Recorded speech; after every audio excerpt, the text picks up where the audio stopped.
Happy Friday, everybody. Thanks for joining us for today's program here on Elko Live. And we're visiting with our amazing friend and guest in studio, Jan Petersen, known as a local historian, but also the director, the curator of Cowboy Arts and Gear Museum in downtown Elko. So howdy, Jan. Well, thanks for having me here.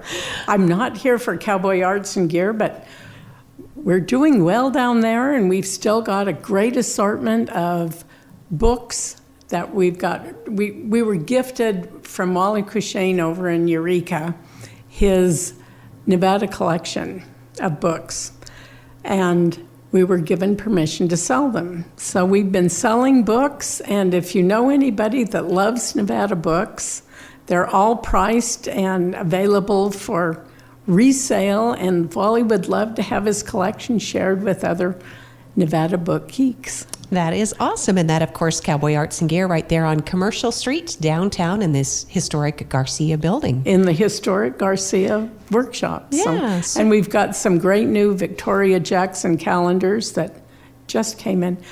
You can just see her soul in these pictures. She just is an amazing photographer. She really and is. And businesswoman. Yes, and it's great to support Victoria in any endeavor that she's doing. So get those calendars now, because calendars always make appreciated gifts for the holiday season. And it's hard to believe that 2024 is around the corner. Yeah, no kidding.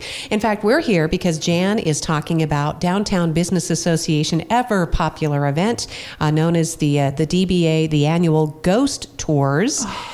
And you always come up with a fascinating lineup and even new locations every year. And what iteration are we in now? So this is the 9th year. This actually was Michelle Smith's idea 9 years ago, and we've just evolved from there.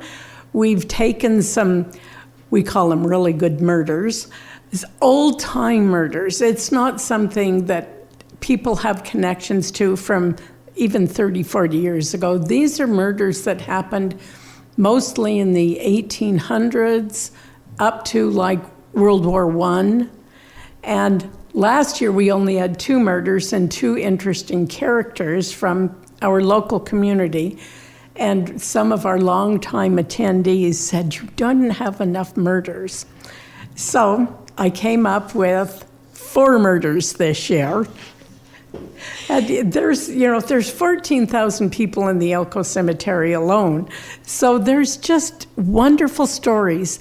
And I have to emphasize to your listeners out there that these are not creepy. It says ghost tour, but we're speaking in ghosts in terms of people who were formerly alive. We're not going to have somebody wafting about, jumping out at you and saying boo, or having dismembered parts scattered throughout the tour. It's not a spook house type thing. They're Nevada stories, because as we know here in Nevada, that there's another holiday that is celebrated on October 31st, and that is Halloween. So Nevada Day is also Halloween, and we are having this great dual celebration every year since October 31st, 1864. We've all had a dual celebration here in Nevada, and we love telling our stories, and we love celebrating Halloween on the spooky side to boot. So this is a combination of those 2 things.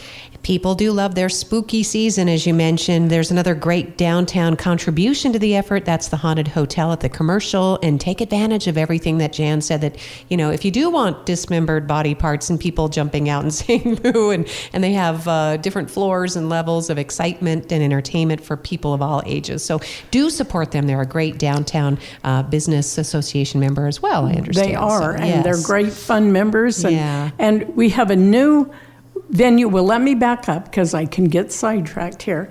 The dates are October 19, 20, and 21. And then we go to the next weekend, which is October 26, 27, and 28. That's a Thursday, Friday, and Saturday. And we serve wine, so participants must be over 21. That means everybody. No babes in arms or No strollers. babes in arms, no strollers. we have to figure out a way to incorporate, because I know high school kids would love this, and the 18 to 20.364 days, those people would love to come and listen to these too.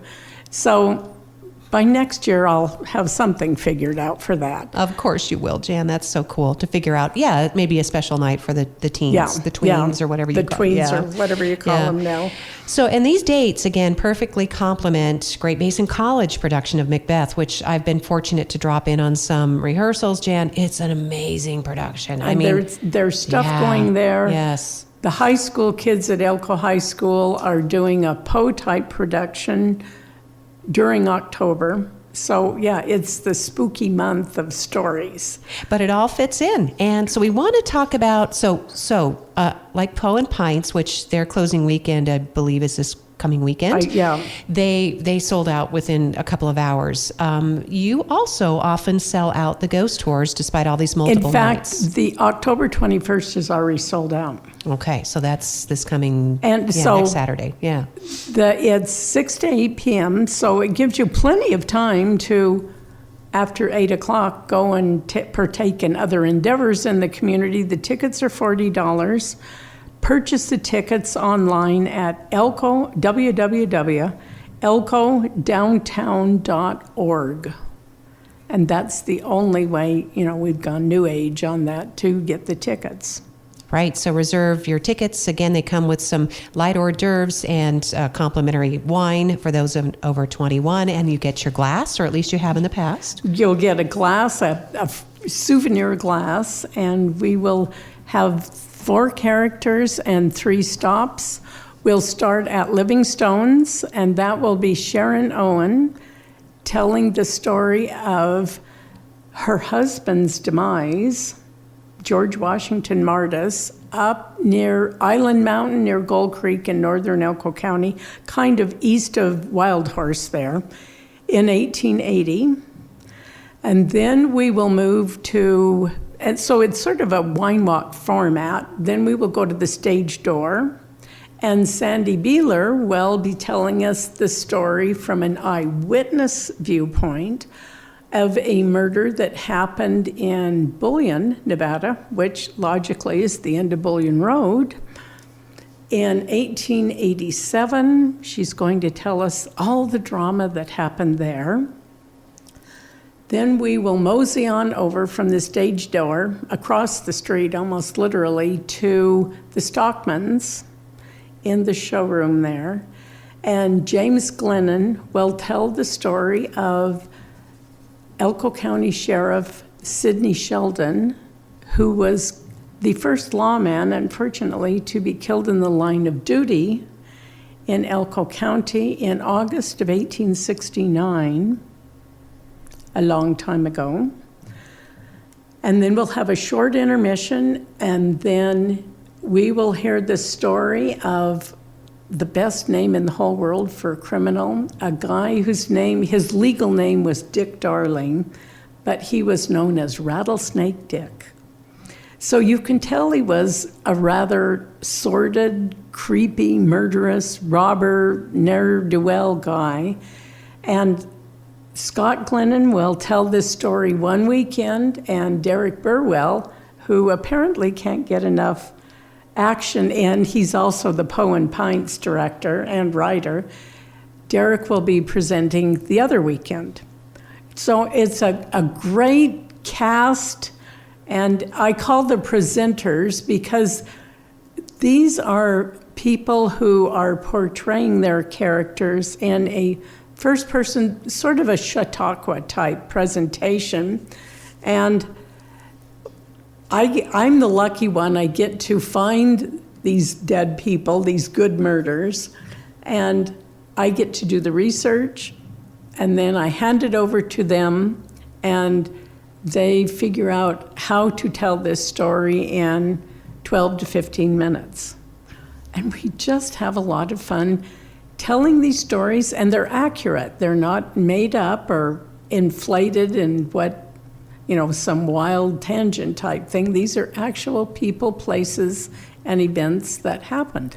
Well, in fact, Jan, you've had the fortune, I would say it's a good fortune, because in previous presentations, I think there have been some family members, right, who've said, I never knew that's what happened with my great-great-great-uncle or something like that. Well, right? we had Andy Mearns, bless his heart, he's now participating from heaven watching down on us, but we were at the Silver Dollar, and he was telling the story of Dobie Doc, who had been the bookkeeper up at the Spanish Ranch in the teens, and when he left, about a year later, they discovered that a whole book of checks was missing.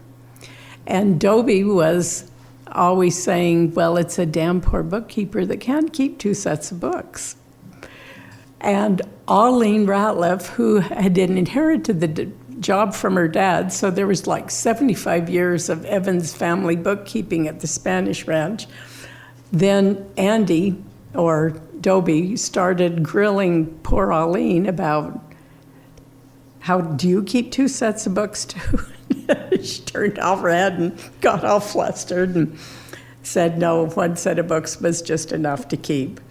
So there are stories within stories. I mean, that's the beauty of continuing this kind of history and presenting it in an entertainment form, but at the same time giving a greater appreciation, Jan, because who would have known that there was actually a town or a community known as Bullion? Well, who had known about Bullion or the Chinese up at Gold Creek? My mother-in-law used to talk about, she could remember the Chinese being up there. She was born in 1912, and they were still living up there then. And then in the late, I'm trying to remember exactly when, in the late 1990s, UNLV did an archaeological dig up there and found, I went up to see it, Matt Petersen and me and Matt Milligan went up to watch them do this, and they found dominoes and an abacus and money, and it ties in with Sharon's story of George Washington Martis and his ultimate demise. He was on his way to Elko in a freight wagon to purchase supplies for these guys who were gold miners up there. Were they Chinese or? They were all Chinese. And George Washington And George Martis Washington was too? Martis was Anglo like the rest of us. Okay, because I But he wondered was about just- the name. He was Okay. just on his way to town, and he was a friend of these Chinese guys that were living up there. So Running their errands, right? running errands, Okay. like we all do, helping out your neighbor running errands, because it was probably a whole day's drive to get to Elko at that point. And On horseback, you would think. well, or yeah, in a wagon. freight wagon, Yeah, like dray. those big old wagons that are behind the chamber there. Wow. So, Elko, all communities just have great stories, backstories, the stories of why things are the way they are now in the present. And this just kind of rounds out the story and gives you that fulfillment that we have been here. And, it's the good, the bad, and the ugly. There's all sorts of vibrant, wonderful stories out there that need to be told and retold and retold and preserved.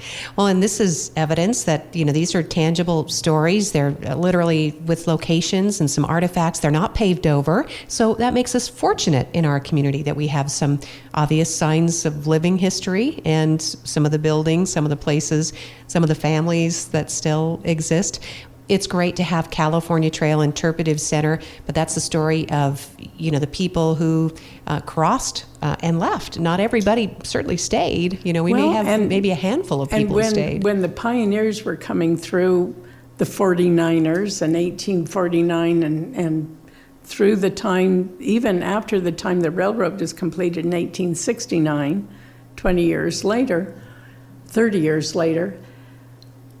those people were going through Nevada, hurrying through to California to find gold, laying on the ground as they thought they were going to, where they thought they were going to pick up gold nuggets laying on the ground and become fabulously rich and live happily ever after. And they were walking over the richest gold reserves in North America. Exactly. They were couldn't get going to it. over Yeah. a richer gold deposit than they were going to. But Yeah. that technology didn't come around until the 1890s. But, Absolutely. yeah. Well, we're visiting with Jan Petersen, our local historian and, of course, director, curator of Cowboy Arts and Gear Museum located in the heart of downtown Elko, talking about the Downtown Business Association's ghost tours. And again, just reminding people, get those tickets now so you're not disappointed. I don't know if you have a limited amount that are sold each night. They're limited to 75 each night. We've upped it. It used to be 65, and we've rolled it up another 10. And the DBA is trying to promote our old core, our classic Nevada Elko small business town. And these are all small businesses that are down there. These are the ones who support raffles and donate to worthy causes that come along. And when someone comes in and asks for a donation, please come back and shop at those places and solicit those places. Small businesses operate on a really narrow margin, and they don't have a big corporate sense, corporate funding into them. These are people that are putting kids through college themselves, and they're the ones that are sponsoring local scholarships and little league teams and donating to the high school for whatever's going on. It's giving back to the community is why the DBA has these projects. We do the lighting on the trees downtown and the green park benches that you see, and the help with the landscaping along the corridor, which was the original Central Pacific Railroad in 1869 through 1985 or so. Yeah, the founders could not even imagine what's left and what's been created from what's left and what the plans are for the future, because it's always about what we make it, right, Jan? It's like you what said. we make it. It's our landscape. It's our heritage and our culture. And when I have visitors come into the Cowboy Arts and Gear Museum, they all comment. Their first comment is how helpful and friendly and interested people in Elko are. So, it's the fast food places and the gas stations. Sometimes that's the only contact people ever have in Elko. So we want to leave a shining impression of what a wonderful, great community that we know anyway of what we are. Well, Jan, thank you. It's really important people understand that these are events that are fun to attend. It's great to bring family, get a sitter, bring your friends, but you're also helping to give back, as you said, to some of these projects. We know there is this general improvement district, and it's afforded some really exciting advancements downtown. In talking with city planner Kathy Laughlin, she described not only is there a storefront incentive program that continues through the city, they now have an infrastructure grant, Jan. So when it comes to rehabbing an old building that needs ADA accessibility or, new bathrooms, new plumbing, electric, all the things that come with that, you should inquire with planning, because the deadline will be, I think they'll be opening up applications for that in the next couple of months, but apply for some of the money. Yeah. There's, and we loved it. The parking downtown is just, there's plenty of it. there's and it's free. plenty of it, and it's free, and you're within steps from any building, any business down there. And Do your laundry. You can go to a movie, go to any number of restaurants. And eat at a wonderful bunch of marvelous food downtown. There's not a place in town I would be hesitant to go. We're good at eating, and we like to eat, and we're good at sharing what we think about eating. So it just works out for everybody, and it's celebrating ourselves. Jan Petersen from Downtown Business Association. Of course, this brings us up to, we've been talking about the ghost tours, which are this month, and we want to remind people the Snowflake Festival will be coming up rapidly in December, and the theme, I think, is it? Cowboy Christmas. I knew it was in Nevada, a cowboy country Christmas. Yeah, fits right in downtown. It does, good. And we're gearing up for that. It will be December 9th in the afternoon. I will have our cookie crawl again, and Albertsons, bless their heart, I just ordered 12,000 cookies. That's 1,000 dozen cookies, which is 2 pickup loads of cookies. They'll be employing before. some extra elves. We'll need lots of extra elves to go transport them. We'll have 20 stops downtown, and the kids can buy a bag for $5 each, and they'll get a map with a coloring page on the back and be able to, it'll be like a wine walk, a cookie walk for kids. We call it the cookie crawl. It's just a lot of fun. There'll be regular assortment of cookies and some Christmas sprinkly cookies. And there'll be specials on businesses and the Cocoa Cottage, which will have grown-up cocoa available. And then we will conclude with one of my favorite things is the Parade of Lights.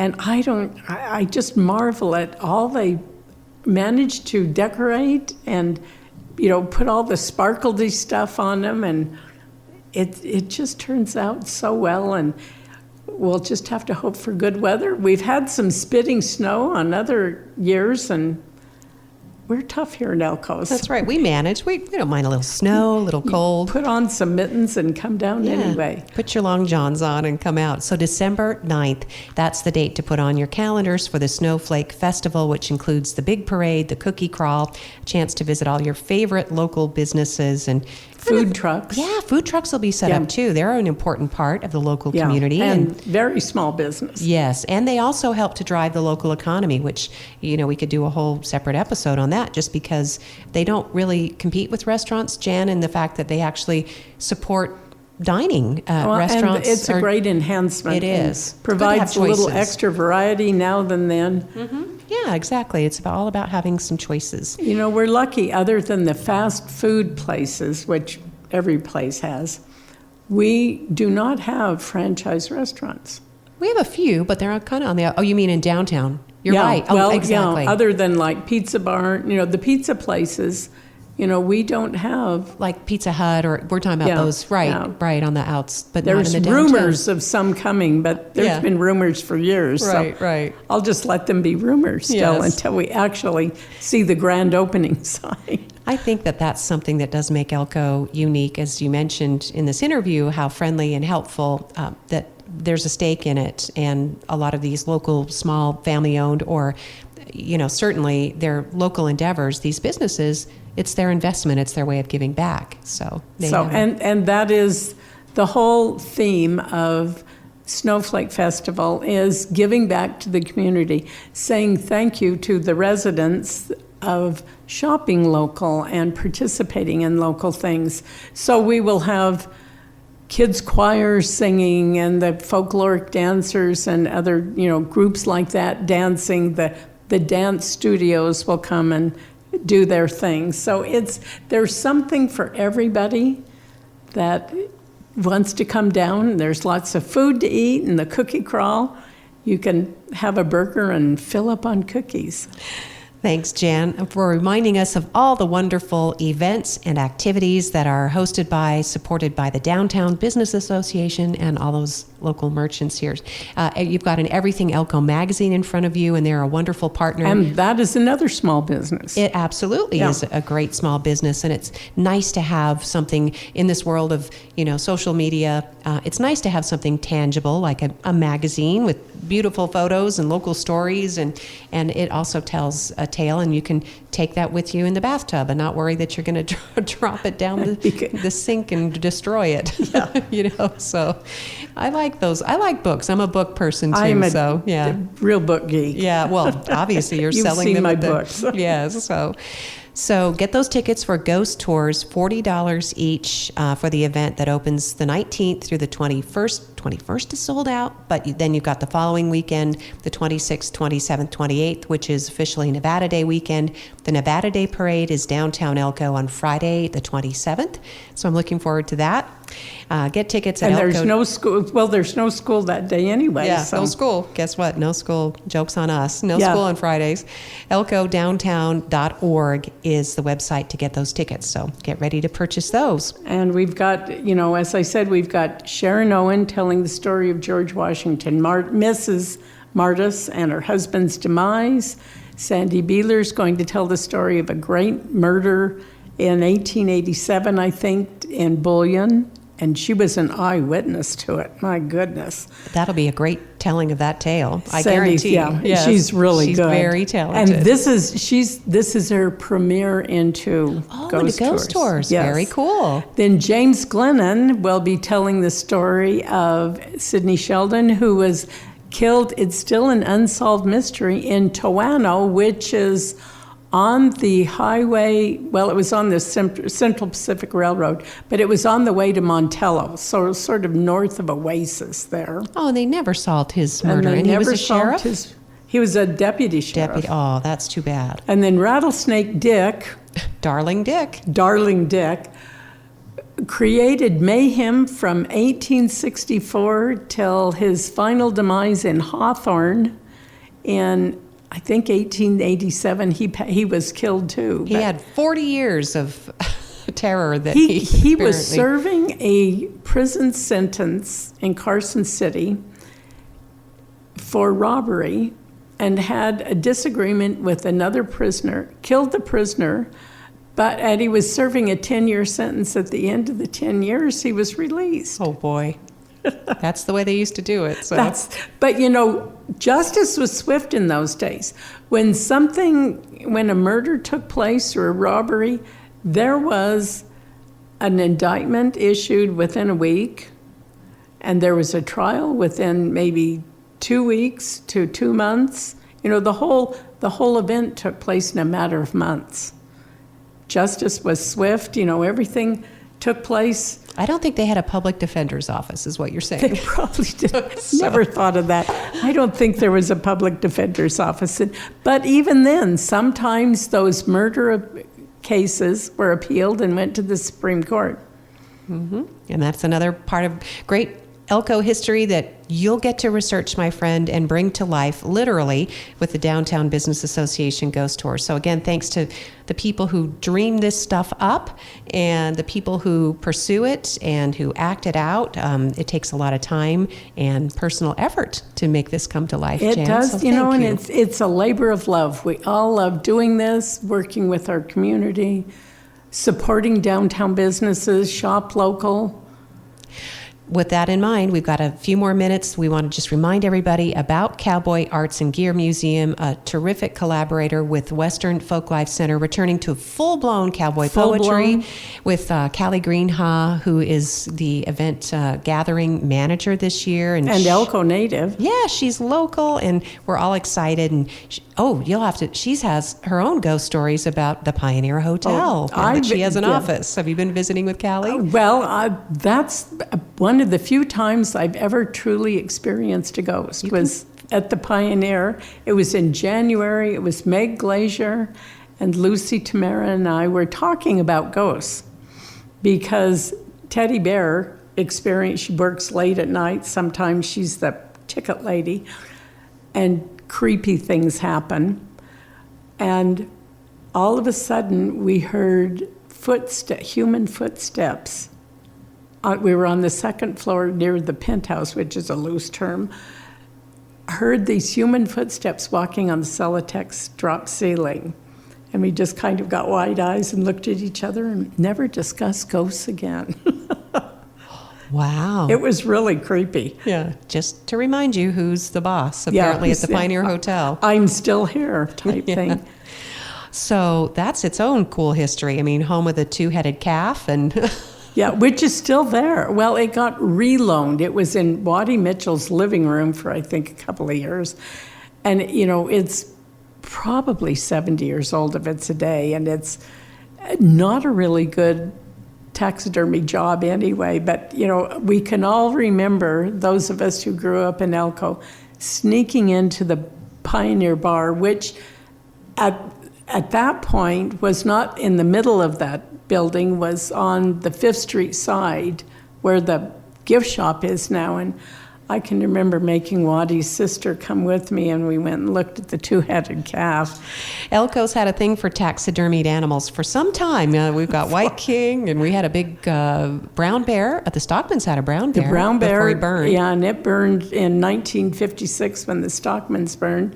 And then the Northeastern Nevada Museum's got Stuffed with the Wanamaker everything, collection. the yes. Wanamaker collection. So. Which we're happy to note that is free from any nasty preservatives. I guess the Dakota Museum had a problem with that, but ours is great. Yeah, because they're more contemporary yes, whew, that stuff. Was dodged a taxidermy animal bullet on that one. So, and they're pretty cool. Yeah, they're very cool. Kids love them. It's the next closest It's an thing indoor to. zoo where they don't eat, shed, poop, or die. Yeah.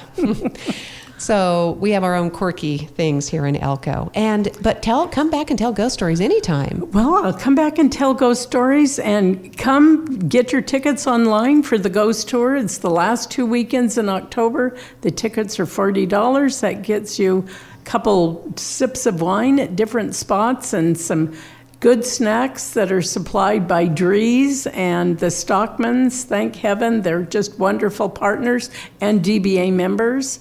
And there's just always something to do in Elko. Don't complain.